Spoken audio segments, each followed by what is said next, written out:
베드로 사도가 순교하기 직전에 이제 쓴 편지가 바로 베드로 전후서라 말씀을 드렸습니다. 오늘 함께 읽은 본문 말씀을 통해서 베드로 사도가 우리에게 간절히 원하는 마음이 있다면 그것은 무엇이냐면 열매 맺는 성도가 되자, 열매 맺는 교회가 되자 하는 것이요. 베드로 사도가 오늘 함께 읽은 본문 말씀을 통해서 오늘 우리에게 간절히 아마 호소하는 그런 말씀의 내용입니다. 예수 믿는 우리 모두는 한결같은 마음이 그런 마음이죠. 우리도 열매 맺기를 원하죠. 좋은 열매 맺기를 원하죠. 하나님 앞에 좋은 열매 맺어서 드리기를 원합니다. 근데 우리 마음은 원인데 사실은 그게 마음대로 잘 안 되는 게 사실이에요. 그래서 오늘 좋은 열매를 맺으려면 어떤 것들이 필요한가 하는 부분에 대해서 베드로 사도가 이야기를 해주는 겁니다. 이것도 보면은 베드로 사도가 자기의 어떤 신앙적인 경험에서 또 성령이 깨닫게 해주신 은혜 가운데 아마 이런 권면의 말씀을 우리에게 써준 것 같아요. 그래서 지난주에서 2주 동안 제가 말씀을 드렸어요.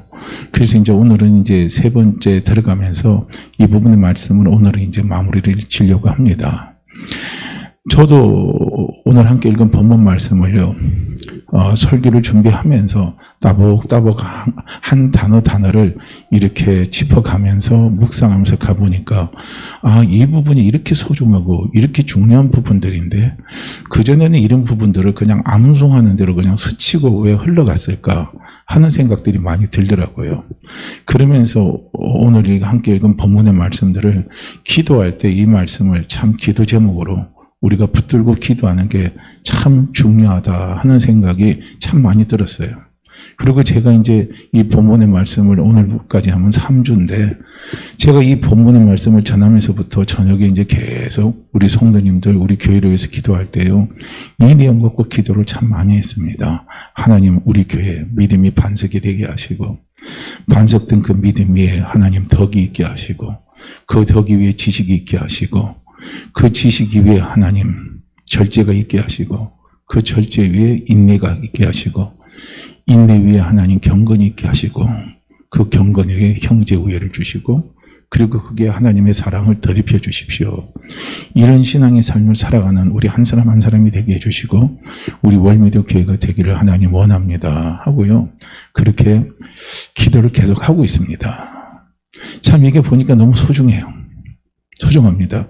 오직 나의 의인은 믿음으로 말미암아 살리라. 그렇게 했기 때문에 우리는 믿음으로만 살지 우리는 그렇게만 너무 단순하게 생각했어요. 그런데 하나님 아버지께서 우리에게 주신 믿음은 베드로 사도는 뭐라고 그랬죠? 그 믿음이 보배로운 믿음이라 그랬습니다. 참 저도 베드로 전후서를 읽으면서 이 부분을 좀 자세히 들어가면서 보니까 그 베드로 사도가 표현한 그 믿음에 대해서 눈이 번쩍번쩍 띄면서 들어오는 거예요. 보배로운 믿음. 그렇지. 보배로운 믿음을 하나님 우리에게 주셨구나. 그래서 이 보배로운 믿음을 가지고 하나님은 우리에게 열매 맺기를 원하시는데 그 열매 맺으려면 어떻게 해야 될 것인가? 이제 이런 부분을 생각하는 거죠. 그래서 지난번 한 번 걸 제가 다시 한번 오늘은 조금 짧게 해가지고요. 다시 정리하면서 말씀을 좀 드리도록 할게요. 우리는 믿음으로 산다고 하면서 잘못하면 우리는 부지하게 살 때가 많아요. 그 다음에 방종하면서 살 때가 많고요. 그러다 보니까 열매 맺는 게 안 되고 교회가 선한 영향력을 미치질 못해요.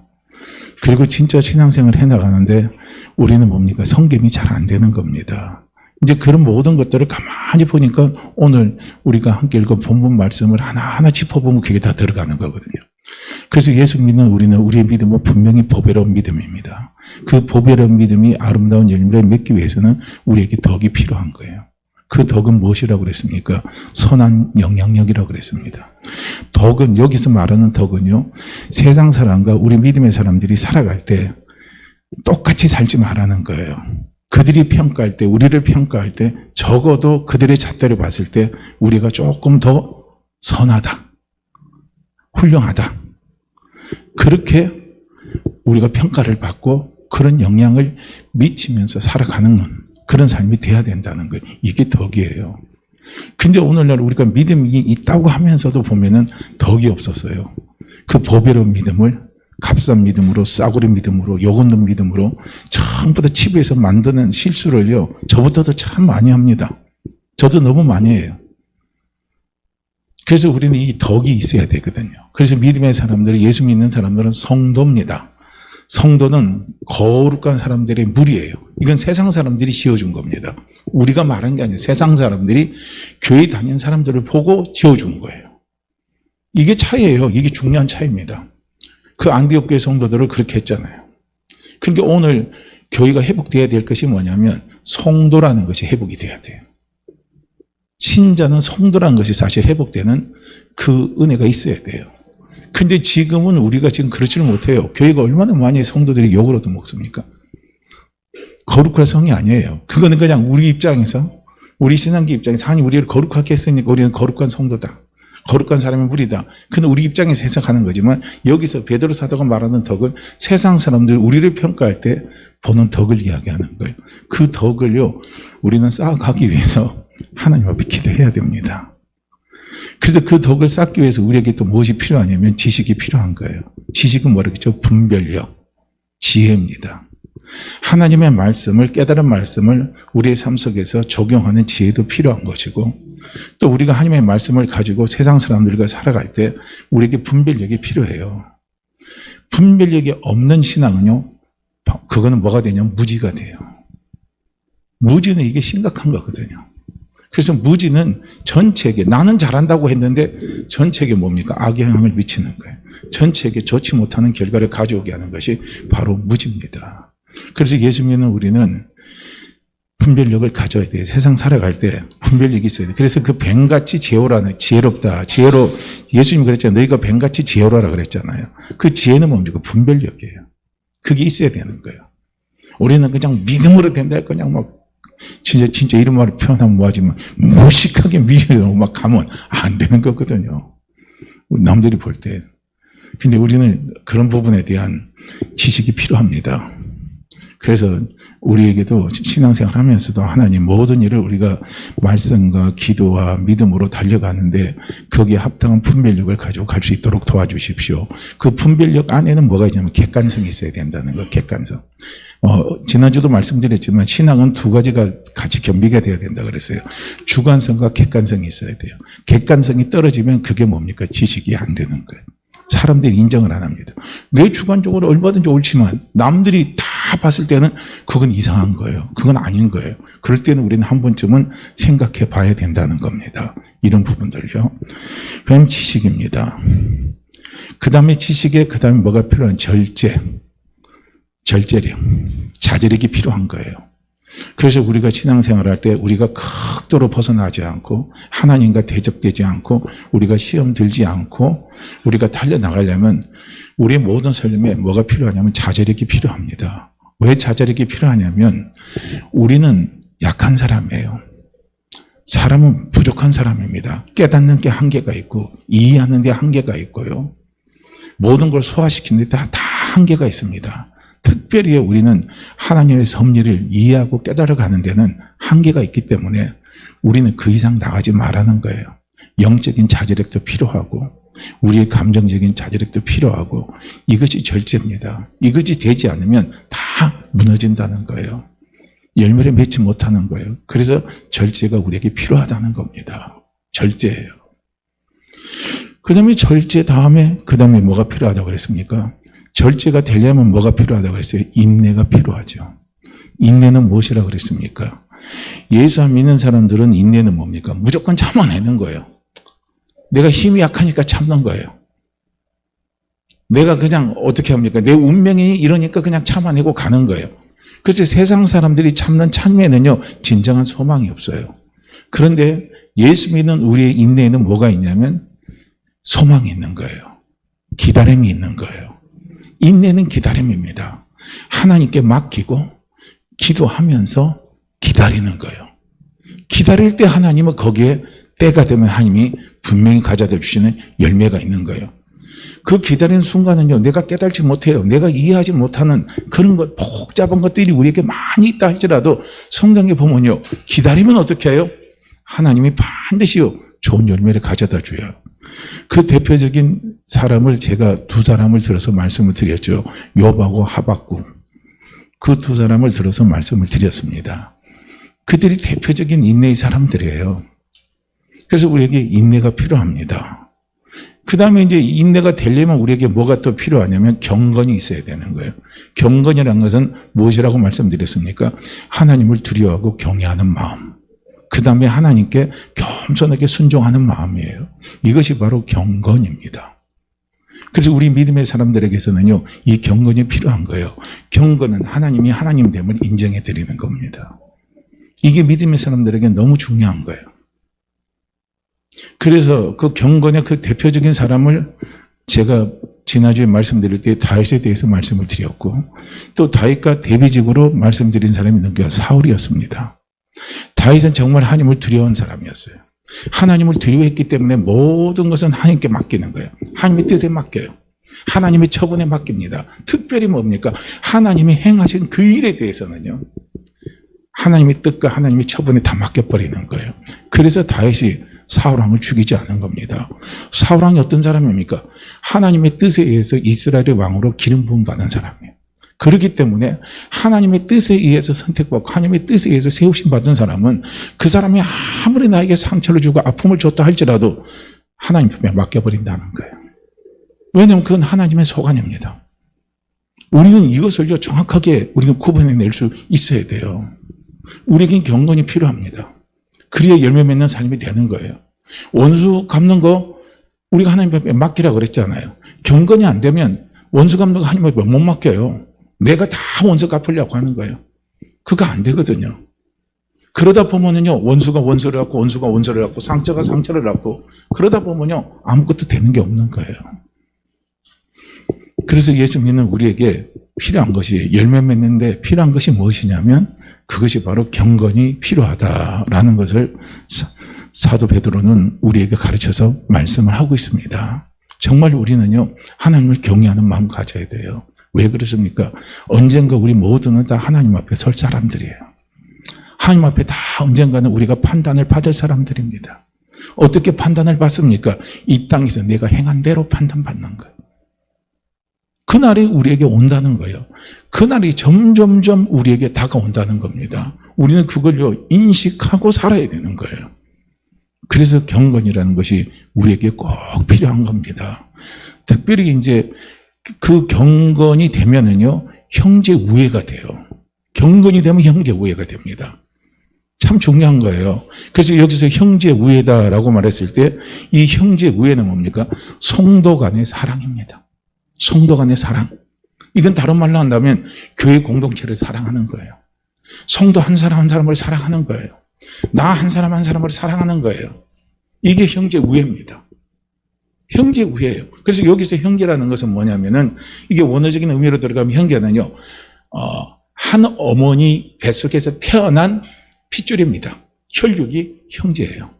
그러니까 이것이 이제 원어적인 의미에서 들어가고 이것이 우리가 이제 영적인 의미에서 해석한다면은 우리는 한 혈육에서 태어났잖아요. 예수 그리스도를 통해서 우리 모두가 다 하나님의 자녀로 태어났습니다. 그 한 사람 한 사람이 다 누구냐면 그것이 바로 성도고, 그 한 사람 한 사람이 교회고, 그 사람들이 모인 무리가 뭡니까? 그 무리가 바로 교회 공동체인 겁니다. 그래서 형제 우애, 그래서 교회 공동체 안에는 뭡니까? 사랑이 있어야 된다는 거예요.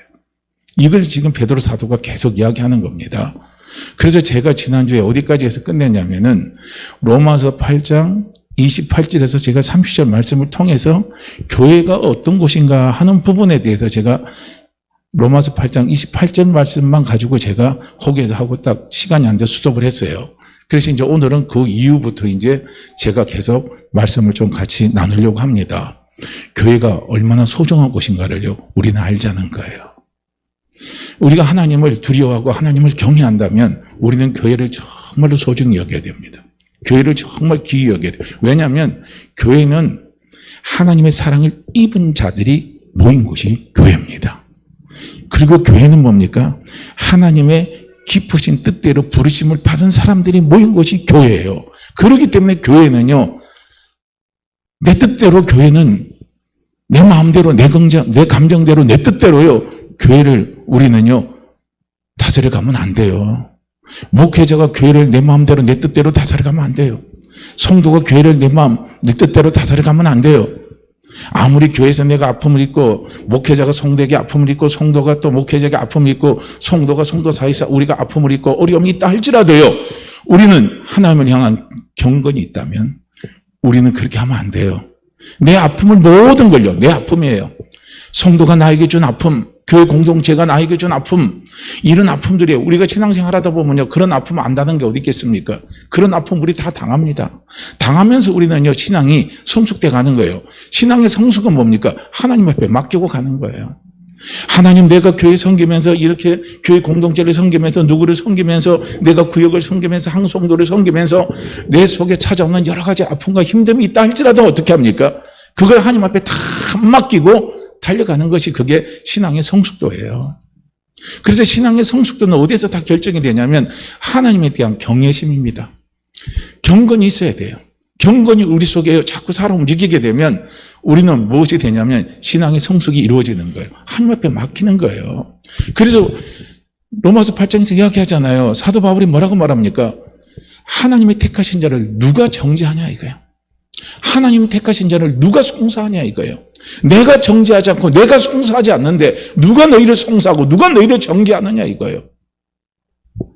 우리는 교회 안의 모든 것들은요, 하나님 앞에 맡기시기를 바랍니다.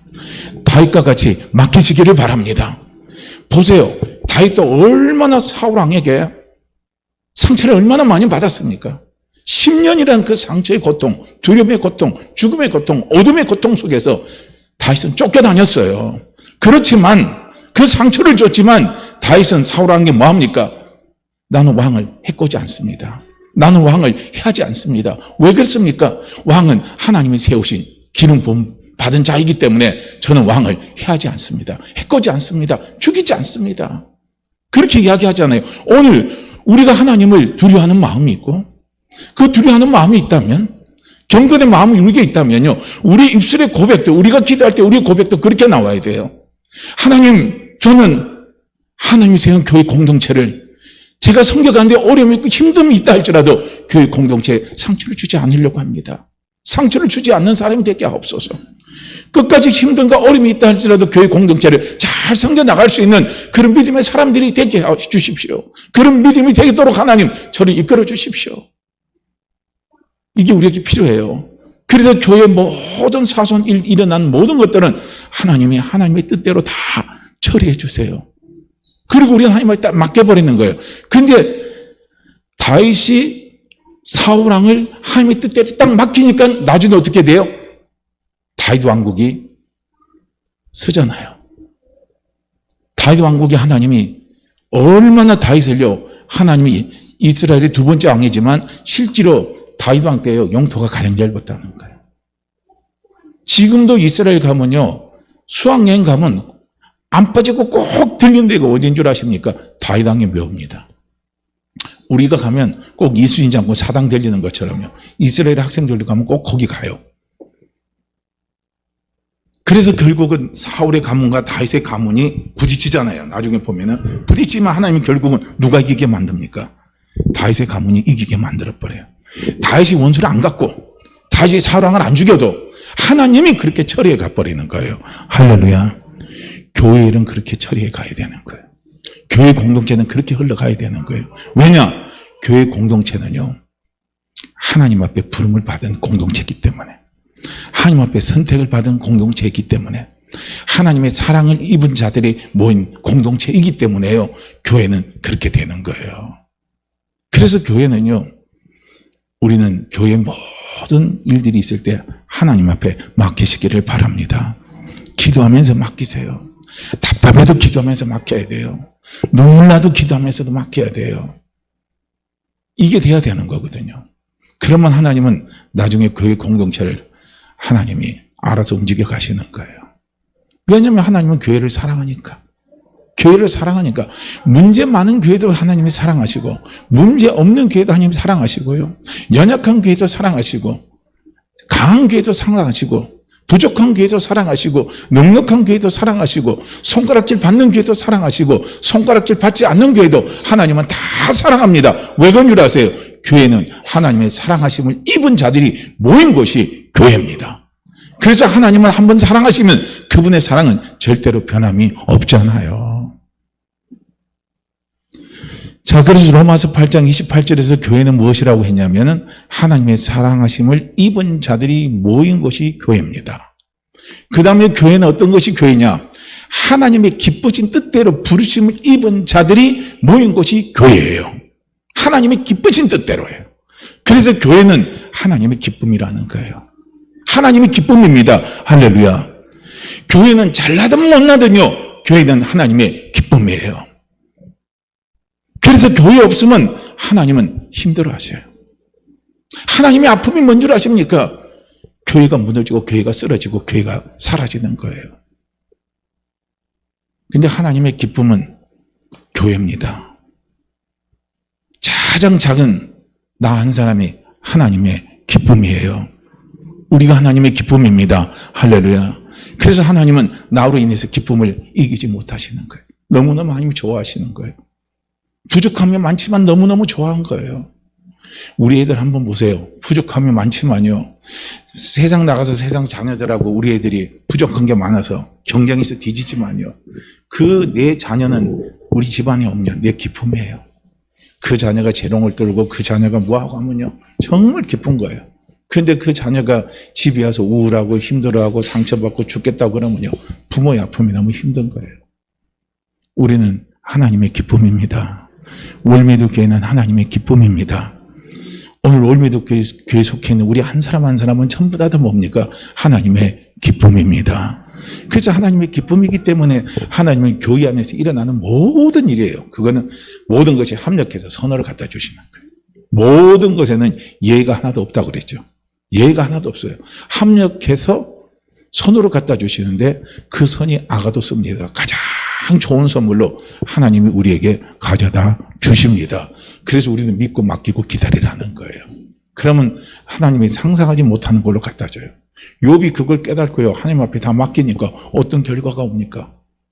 인내는 바로 인내하는 자에게 하나님 주신 축복이 뭔 줄 아세요? 합력해서 선으로 갖다 주는 거예요.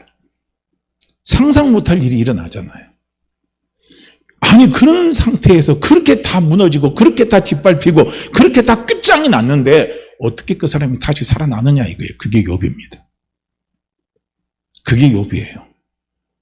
우리 욥을 통해서 그걸 볼 수 있는 겁니다. 합력해서 선으로 갖다 주시는 하나님 아버지의 축복된 은혜를, 그 열매를 우리는 볼 수 있는 거예요. 할렐루야. 왜 그런 줄 아세요? 교회이기 때문에. 교회는 하나님의 기쁨이기 때문에. 교회는 하나님의 사랑이기 때문에. 그래서 하나님이 합력해서 선으로 가져다 주시는 거예요. 그래서 우리는 교회를 사랑해야 되는 거예요. 교회를 잘 섬겨야 되는 거예요. 자, 그 다음에 이제 우리가 한번 같이 보죠. 자, 그 다음 구절로 한번 넘겨주세요. 로마서 8장 29절 말씀을 우리 한번 또 같이 보죠. 자, 로마서 8장 29절 말씀에 보면 하나님이 미리 아신 자들을, 이렇게 돼 있어요. 하나님이 미리 아신 자들, 이게 교회입니다. 그러니까 교회는 다른 말로 한다면 하나님이 미리 아신 자들의 모임이 교회예요. 그리고 여기서 하나님이 미리 아신다라고 말할 때 미리 아셨다라는 거예요. 미리 아신 거예요. 하나님은 나를 미리 아셨어요. 그러니까 하나님이 나를 아시는데 그 아시는 게 어떻게 아느냐면 그냥 이렇게 아는 게 아니에요. 그냥 우리가 동네 가다 보면은 옆집에 누구 살고 뒷집에 누구 살고 앞집에 누구 살고 그다음에 옆집에는 사는 사람 이름이 김씨다. 우린 그 정도 아는 게 아니라는 거예요. 그게 아는 게 아니에요. 그래서 가령 이제 뭐 제가 또 뭐 어떤 한 분을 알아요. 그래서 김집 사는 사람을 알아요. 그래서 다른 사람이 물어요. 당신 교회 누구 있는데, 당신 동네에 누구 있는데 김집 사는 사람 알아요? 예, 알아요.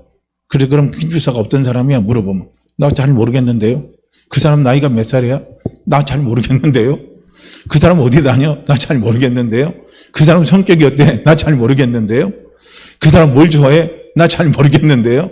그 사람 사정이 어때? 나 잘 모르겠는데. 그건 모르는 거예요. 그렇지만 자기는 안다고 그래요. 그건 뭡니까? 껍데기만 아는 거죠. 같은 동네에 사니까 왔다 갔다 하다 보니까 안녕하세요 하고 서로 아는 거예요. 하나님이 우리 아는 건 그렇게 아는 게 아니라는 거예요. 여기서 미리 아셨다는 것은 뭡니까? 하나님이 개인적으로, 나 개인 한 사람 한 사람을 하나님이 구체적으로 인격적으로 나에 대해서 나를 사랑하고 나에 대해서 관심을 갖고 나를 돌봐주시고 나를 구체적으로 다 아는 거예요. 이것이 하나님이 미리 뭡니까? 아신 자들일 때 안다는 게 바로 그걸 이야기하는 거예요. 교회는 이렇게 하나님의 사랑 안에서 하나님이 관심을 가지시고 하나님이 돌봐주시고 하나님이 책임져주시고 이끌어주는 하나님과 인격적인 관계 속에서 이루어진 사람들의 모임이 바로 그것이 뭐냐면 교회예요. 그래서 교회는 절대적인 있잖아요. 하나님의 사랑의 관심과 절대적인 하나님의 뭐가 있습니까? 돌봄이 있고 하나님의 관심이 떠나지 않는 곳이 바로 교회입니다. 교회예요. 그런데 이 교회가 얼마나 축복된 곳입니까? 한번 생각해 보세요. 누가 나를 그렇게 지대하게 관심을 갖고 있습니까? 누가 저에 대해서 그렇게 지대하게 관심을 갖고 있습니까? 관심을 가질 뿐만 아니라 다 돌봐주셔요. 할렐루야. 실제적인 우리의 삶 속에서 그분의 돌보심이 다 있다는 거예요. 내 영적인 영역에서 그분의 돌보심이 있고 내 육적인 영역에서 그분의 돌보심이 있고 내 정신적인 영역에서 그분이 나를 다 돌봐주신다는 거예요. 그래서 하나님, 내가 너를 돌봐주고 내가 너를 돌봐주고 내가 너에게 관심을 갖고 내가 너에게 관심을 갖고 내가 너를 사랑하고 사랑한다. 그러기 때문에 네 모든 염려를 어디에다 맡기라고요? 나에게 맡기라 이거야. 나에게 맡기라. 그럼 내가 공부해 주겠다 이거예요. 공부는 사랑으로 관심을 갖고 돌봐주겠다는 거예요. 하나님 아버지가 나를 돌봐주시는데 하나님 아버지가 나를 돌봐주시는데 사실 우리가 걱정할 게 뭐가 있겠습니까? 그게 안 믿어지니까 걱정하죠. 그게 안 믿어지니까 우리는 염려하죠. 그게 안 믿어지니까 우리는 괴로운 거죠. 그게 안 믿어지니까 자꾸 내가 움직이는 거예요. 그게 믿어지면 그것이 믿음이 되면요 우리는요 편안해요. 악한 죄 파도가 많더라도 우리는 평안합니다. 평안해요. 그 어떤 어려움이 우리에게 찾아와도요 우리의 마음은 평안한 거예요. 왜냐? 하나님의 돌보심은 나를 떠나지 않습니다. 할렐루야. 이건 분명한 거예요. 하나님의 돌보심이 절대로 교회를 떠나지 않습니다. 야고보서 1장요 16절, 17절, 18절 말씀을 한번 보세요. 야고보서 1장 16절, 17절, 18절 말씀은 사랑하는 형제들아 속지 말라 하고 야고보 사도가 말합니다. 속지 마시길 바랍니다. 속지 마시길 바라요. 할렐루야. 어떤 때는 하나님의 사랑과 하나님의 관심과 하나님의 돌보심을 나하고 막 뜨겁게 함께하는 것 같은데 어떤 때는 하나님의 사랑과 관심과 그 돌보심이 나를 막 떠난 것 같이 우리가 막 느껴질 때가 많이 있잖아요. 그게 제가 목회자 세미나를 갈 때 그 목사님이 이제 이런 부분을 쉽게 설명하기 위해서 빗대서 말씀하는 건데 가령 이제 우리가 이제 기도를 한다든지 이렇게 할 때요. 막 손바닥에 막 불이 난 것처럼 막 화끈거리고 막 올게 되고 막 손에 막 전율이 오고 막 그러면 뭔가 막 강하게 막 역사가 나타나는 것처럼 막 그렇게 생각하고 막 그때는 막 담대하게 기도를 한대요. 근데 그때는 역사가 나타나요. 실제로 역사가 나타나요. 그런데 손이 냉랭하고 차갑고 아무것도 안 느껴져요. 그때 기도하면 역사가 안 나타난다는 거예요. 그런데 그분은 반대로 이야기해요. 그렇게도 나타나고 이렇게도 나타나더라 이거예요. 그건 뭘 우리에게 이야기하는 겁니까? 뭘 우리에게 증거를 하는 거예요? 뭘 저희들에게 깨달으라고 말씀하는 것 같아요? 하나님의 사랑은 변함이 없다는 거예요. 그분의 관심과 그분의 돌보심과 그분의 인도하심은요 변함이 없어요. 그래서 우리는 쏙지 말라는 거예요. 하나님의 사랑을 내 감정에 따라서 그 사랑을 자꾸 평가하지 말라는 거예요.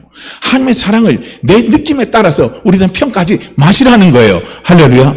내 감정이 내 느낌이 오늘 하나님은 나를 그냥 무척 사랑하는 것 같고 나를 무척 돌보시는 것 같고 나에게 무척 하나님이 막 축복을 주는 것 같이 막 느껴질 때는 막 그때 감사해요. 그런데 오늘 아침에 딱 일어나는데 보니까 그런 게 냉랭하니 다 사라졌어요. 그런 게 하나도 없어요. 그럼 하나님의 사랑과 관심이 다 떠난 것처럼 우리는 그렇게 느껴요. 아니라는 겁니다. 내 감정에 속지 마시길 바랍니다. 우리의 느낌에 속지 마시기를 바랍니다. 할렐루야. 우리가 복음성가에도 보면은 그런 복음성가가 있더라고요. 지금 잘 기억이 안 나는데 한때는 그 복음성가가 좋아서 제가 많이 불렀어요. 나는 이제 이렇게 하기로 결심을 했는데 그 결심이 뭡니까? 내 감정과 내 뜻과 내 생각대로 판단하지 않기로 나는 이제 결심을 했네 하고 그 복음성가 가운데 나오는 거 있죠? 그거 아세요? 제가 그 가사를 잘 정확하게 모르는데 그 복음성가가 있어요. 맞아요. 우리의 감정과 느낌에 왔다 갔다 하면 안 돼요. 하나님은 우리의 감정과 느낌에 따라 왔다 갔다, 그분이 살았다 돌아가셨다, 그분이 뜨거웠다 차가웠다, 그분은 그렇게 하시는 분이 아닙니다. 속지 마시길 바랍니다. 야고보 사도가 분명히 말씀해요. 사랑하는 형제들아 속지 말아라. 여러분들 속지 마십시오. 가장 좋은 은사와 온전한 선물이 위로부터 빛들의 아버지께로부터 내려온다는 거예요. 가장 좋은 선물과 온전한 은사입니다. 이건 똑같은 말이에요. 반복이에요. 강조하는 겁니다.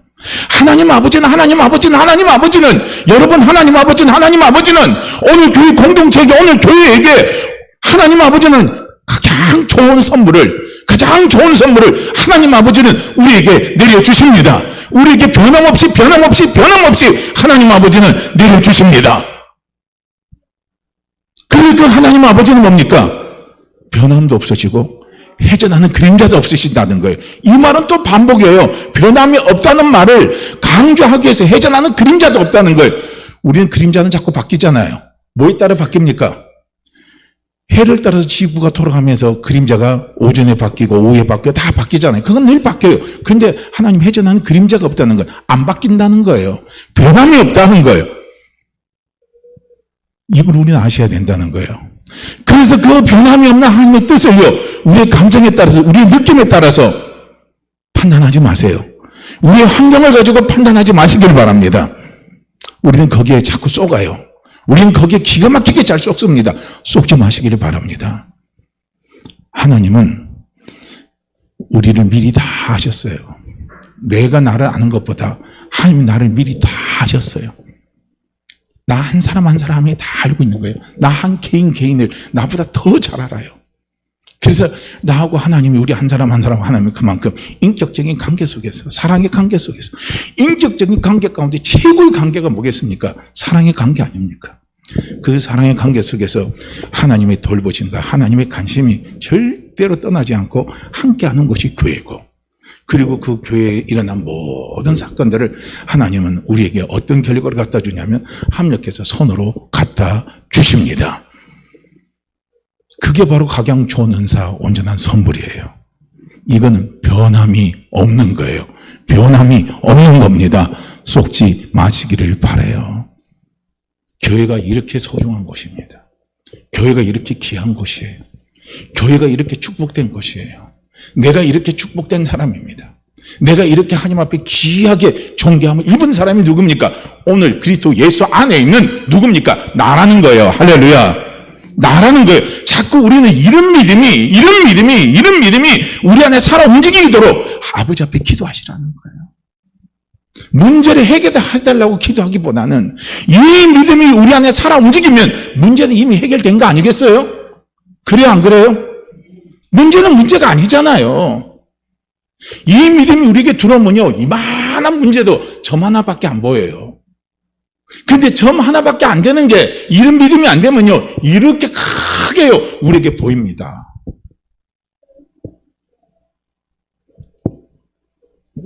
우리에게 필요한 기도가 바로 그런 기도예요.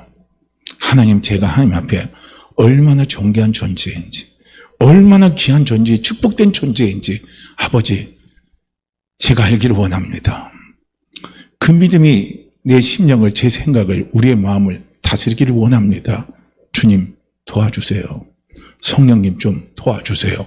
하고 자꾸요, 우리가 성령님께 기도하면서 오늘 이 말씀들을 자꾸 묵상을 해보세요.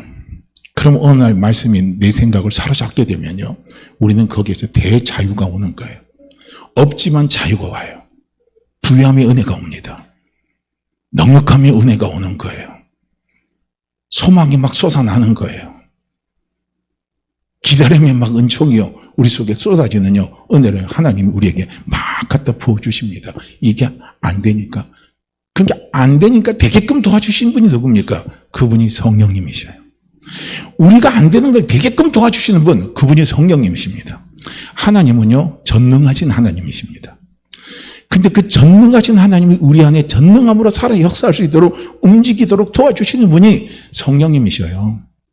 우리는 우리의 생각으로 아무리 전능하신 하나님을 내가 믿으려고 의지하고 달려가려고 해도 잘 안 돼요.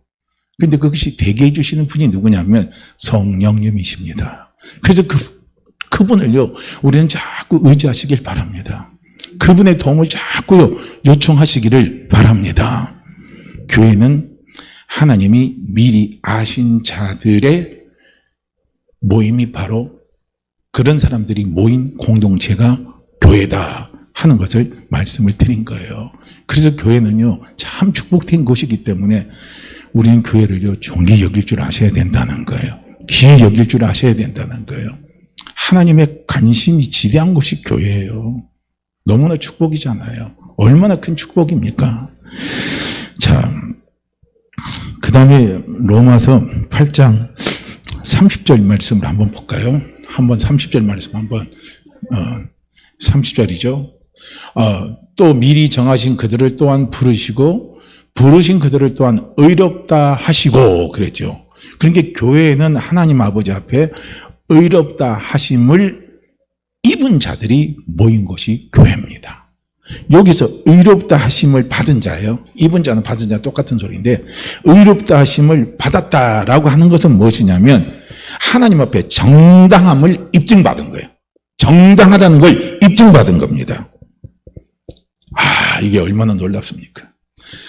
하나님 앞에 정당하다는 걸 입증받는 게 이게 의롭다함을 받았다는 거예요.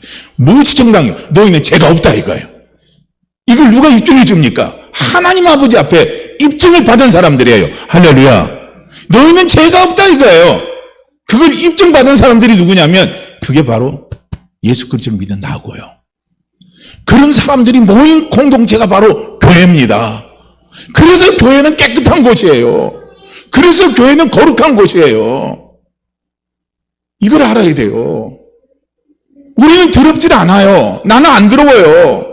교회는 더럽지 않아요. 세상의 교회를 향해서 아무리 더럽다고 해도 하나님은요, 교회를 더럽다고 안 합니다. 세상이 나를 향해서 아무리 더러운 놈, 개 같은 놈, 더러운 놈 한다 할지라도 하나님은 나를 그렇게 안 봅니다. 그렇게 안 봐요. 내가 나를 봐도 더러워요. 내가 나를 봐도 용납 못해요. 내가 나를 봐도 한심해요. 내가 나를 봐도 너무나 역겨워요. 토해내고 싶어요. 그래도 하나님 아버지는 나를 그렇게 안 봐요. 나를 그렇게 안 봅니다. 우리는 이미 입증함을 받은 사람이에요. 입증함을 받은 사람입니다. 할렐루야. 입증을 받았어요. 누구를 통해서 입증을 받았습니까? 우리 주 예수 그리스도를 통해서 입증을 받았다는 걸. 뭘 입증받았습니까? 너는 죄가 없다 이거예요. 너는 죄가 없다 이거예요.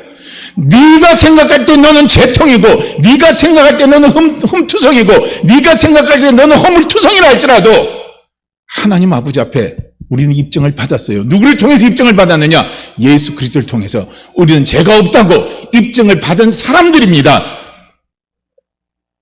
그러니 우리가 얼마나 존귀하고 우리가 얼마나 축복받은 사람입니까? 얼마나 우리가 은혜 받은 사람입니까? 그래서 하나님 아버지 앞에 죄 하지 마세요. 부족하고 미안할 수는 있어요. 기죠? 미안할 수는 있어요. 미안해서 아버지 앞에 내 생각과 내 감정을 바꿔달라고, 우리의 행실을 바꿔달라고 기도할 수 있어도 내가 죄인이라고는 하지 마세요. 이미 죄 없다고 우리는 하나님 앞에 예수 그리스도로 말미암아 입증을 받은 사람들이기 때문에 그래요. 그래서 하나님과 우리 사이에 그 어떤 있잖아요. 담도 없어요. 아시겠죠? 담이 없어요. 하나님은 사랑이십니다. 하나님은 사랑이십니다. 우리는 하나님 앞에 사랑을 받고 싶어요? 받고 싶지 않아요? 받고 싶어요? 받고 싶지 않아요? 받고 싶으시죠? 그러니까 우리가 구약에 보면요, 마찬가지인 거예요. 하나님도 우리를 사랑하시고 우리도 하나님의 사랑을 받고 싶어요. 그런데 구약에서는 넘지 못할 강이 있어요. 건너지 못할 강이 있어요. 그 강이 뭔지 아십니까? 죄의 강인 거예요. 이 죄의 담이 딱 사로잡혀 있는 거예요. 그걸 넘어가야 돼요. 그것이 무너져야 돼요. 그 다음에 허물어져야 돼요. 그런데 그 죄의 담을요, 우리가 허물질 못하는 거예요. 내가 허물질 못해요. 왜냐하면 우리는 죄인이기 때문에. 그런데 그 죄의 담을 누가 허물었습니까? 하나님 아버지가 예수 그리스도로 말미암아 내가 허물지 못하고 내가 건너가지 못하는 그 죄의 강을 넘게 하시고 그 담을 다 허물어뜨려서 하나님과 우리 사이에 그야말로 하나 되게 하는 길을 예수 그리스도로 말미암아 쫙 만들어 놨잖아요. 그래서 예수님 말씀하시고 내가 곧 길이요, 내가 곧 진리요, 내가 곧 생명이라 이거예요. 길을 쫙 만들어 놓은 겁니다. 누구하고 함께하는 길? 우리 아버지하고 함께하는 길.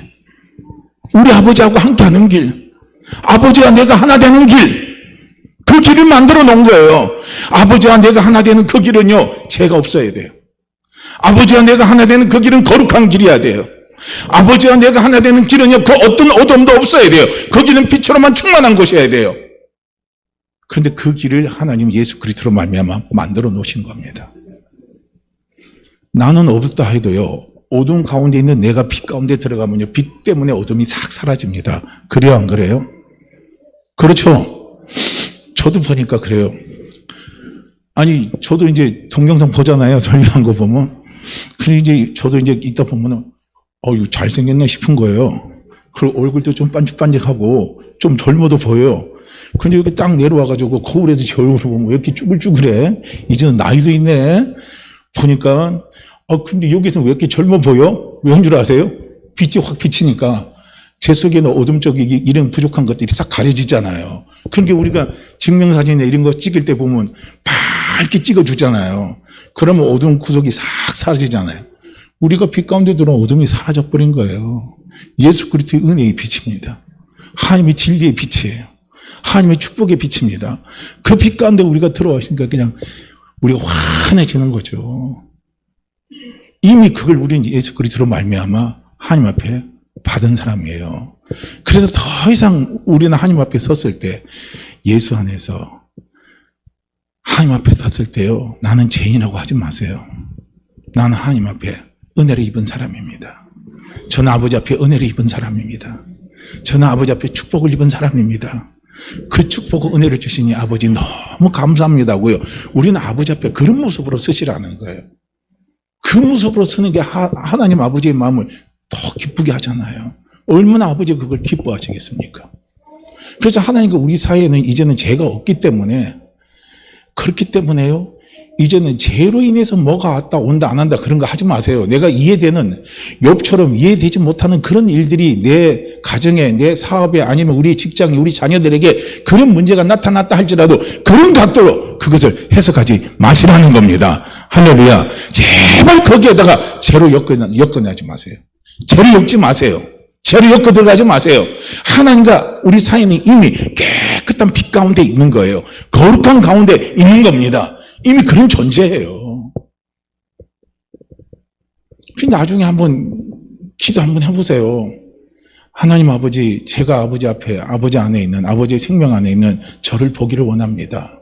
그런 저의 실체를 보기를 원합니다. 아버지가 그런 저를 어떻게 보시는가를 저는 보기를 원합니다고요. 기도하면서 자꾸 매달리면서 한번 기도해봐요. 그러면요, 뭐라고 어떻게 보이는지 보세요. 빛으로 보입니다. 우리 한 사람 한 사람이 다 빛이에요. 내 속에 빛의 광채가 나타납니다.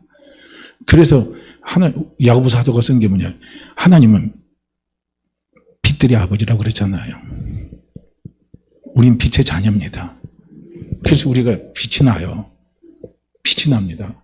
저도 처음에는 이해가 안 갔어요. 제가 처음 예수 믿고 나서 어느 기도원에 갔는데 그 권사님, 신령한 권사님이에요. 저한테 그러대요. 하나님 널 참 사랑하신다고 그래요. 그건 알아요. 근데 사랑한대요.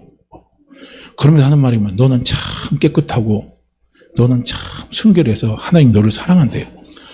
그 소리가 저는 이해가 안 가는 거예요. 납득이 안 가는 거예요. 뭘 제가 깨끗해. 난 생각도 더럽고 말하는 것도 더럽고 이런데 뭐 깨끗하지도 않고 정결하지도 않는데 하나님이 그렇게 저를 그렇게 보신대요. 그러니까 저는 그게 처음 이해가 안 갔어요. 근데 지금 이해가 가는 거예요. 예수 그리스도 때문에 그런 거예요. 우리 주님 때문에 그런 거예요. 그래서 저를 하나님이 순결하게 보고 깨끗하게 보고 정결하게 보시는 거예요. 그 맞는 말이거든요. 이제는 그게 이해가 되는 거예요. 그전엔 그게 이해가 안 됐어요. 우리는 하나님 앞에 깨끗하다고, 죄가 없다고, 무지하다고, 우리는 그 정당함을 예수 그리스도로 말미암아 입증을 받은 사람들이 누구냐? 나고, 그 입증을 받은 사람들의 모임이 교회예요. 그래서 우리는 교회를 향해서 정죄하지 마세요. 교회에 대해서 송사하지 마세요. 교회가 사람 모인 곳이에요. 육의 한계를 가진 사람들이 모인 곳에 냄새 나게 돼 있어요. 부패한 냄새, 타락한 냄새, 역겨운 냄새, 토해내게 하는 냄새, 쓰러지게 하는 냄새, 그 냄새들이 다 난다 할지라도 중요한 것은 무엇입니까? 정죄하지 마시고 송사하지 마시고 판단하지 마세요. 그곳에 누가 있습니까? 예수 그리스도의 생명의 피가 감싸고 있습니다. 교회는 예수 그리스도의 생명의 피 안에 있는 곳입니다. 그래서 하나님은 그 교회를 깨끗하게 보십니다. 정결하게 보셔요. 할렐루야. 어느 분 이야기 할까요? 좀 웃기는 소리지만요. 어느 분이 이제 차를 타고 갔어요. 근데 아들이 차문을 자꾸 열어달라고 그래요. 그래서 바깥 공기가 탁하니까 차문은 열지 마. 공기 좋을 때 가서 차문 열어. 그랬는데 차문을 자꾸 열재요.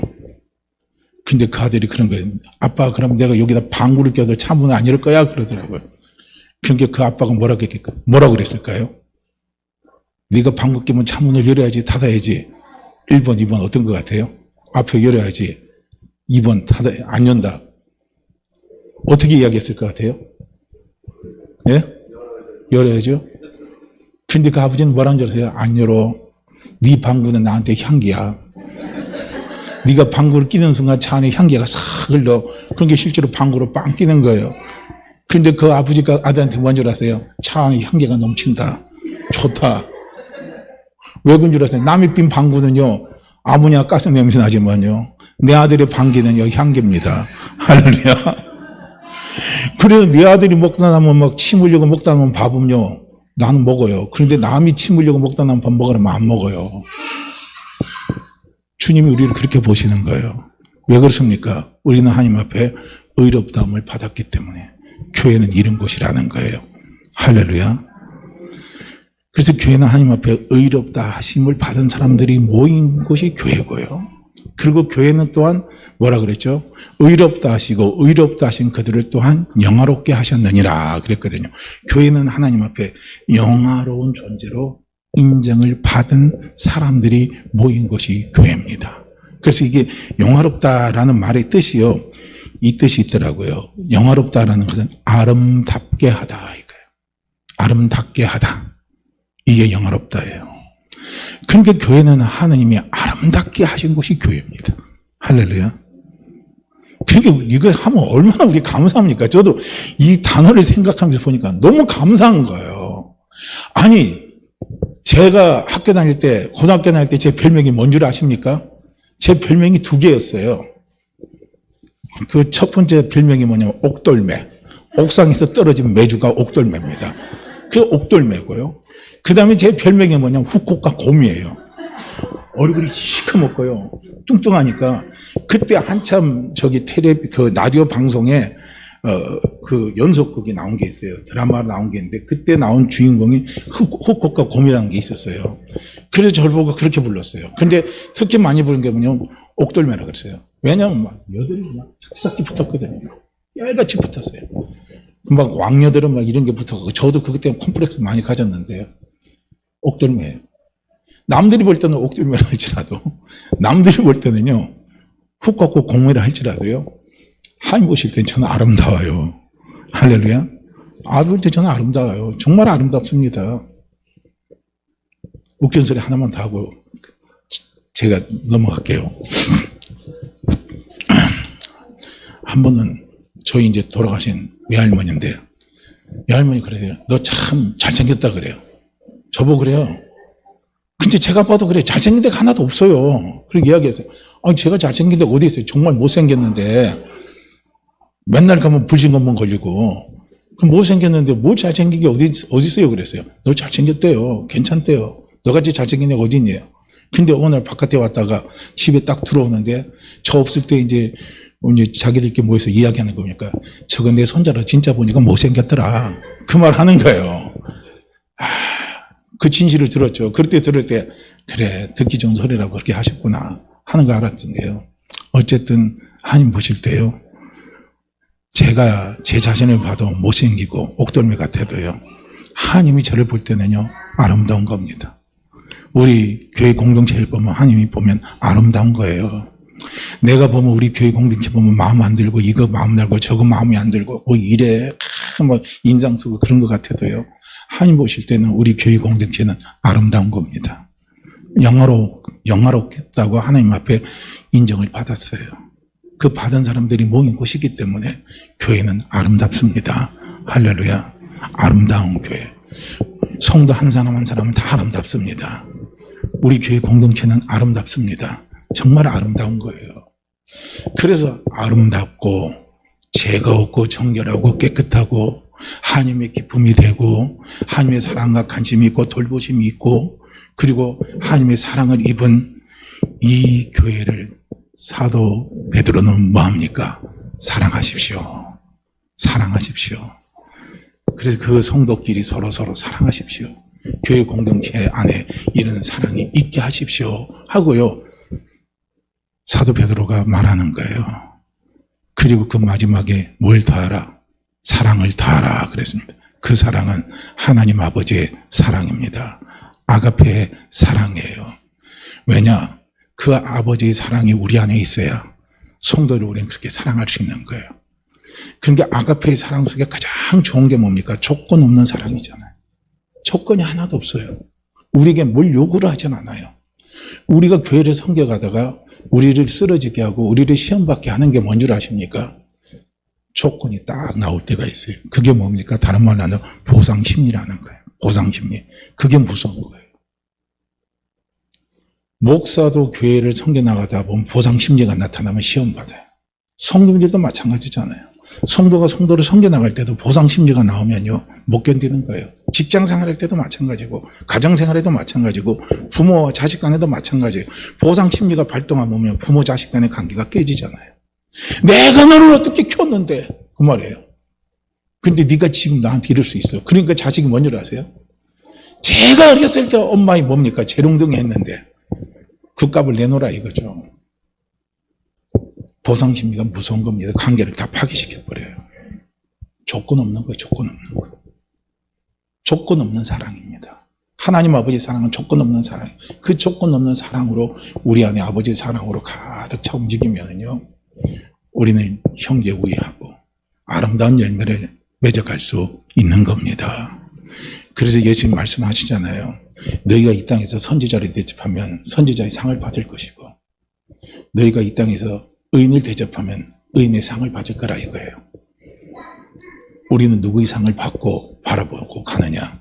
하나님 아버지가 주실 상을 바라보고 가고 그냥 이 땅에서 그 어떤 것들은 우리는 생각하지 말자는 거예요. 예수님이 바라보신 것은 무엇입니까? 이 땅에서 받을 보상을 바라본 게 아니에요. 히브리서 12장이 뭐라고 말합니까? 예수님은 십자가 뒤에 하나님이 그를 통해서 이루실 엄청난 하나님의 영광의 상을 예수님은 바라보신 겁니다.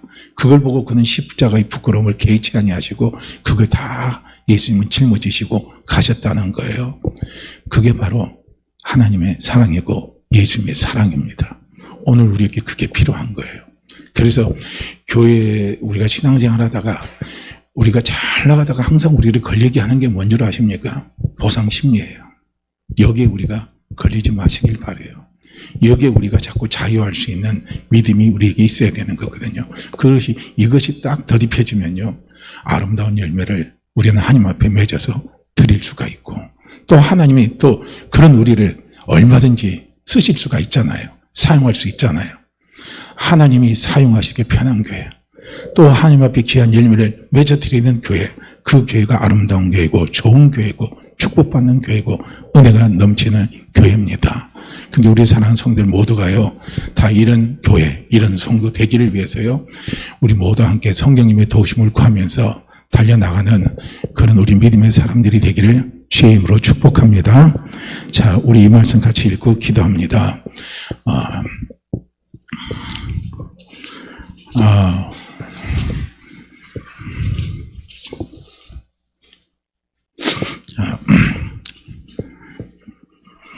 베드로 전서요? 베드로후서 1장 아까 5절에서 7절입니까? 5절 6절인가요? 베드로후서 1장 5절에서부터 7절까지 말씀 우리 함께 읽습니다. 그러므로 너희가 더욱 힘써 너희 믿음의 덕을, 덕의 지식을, 지식의 절제를, 절제의 인내를, 인내의 경건을, 경건의 형제 우애를, 형제 우애의 사랑을 더하라. 그러므로 너희가 더욱 힘써 너희 믿음의 덕을, 덕의 지식을, 지식의 절제를, 절제의 인내를, 인내의 경건을, 경건의 형제 우애를, 형제 우애의 사랑을 다하라.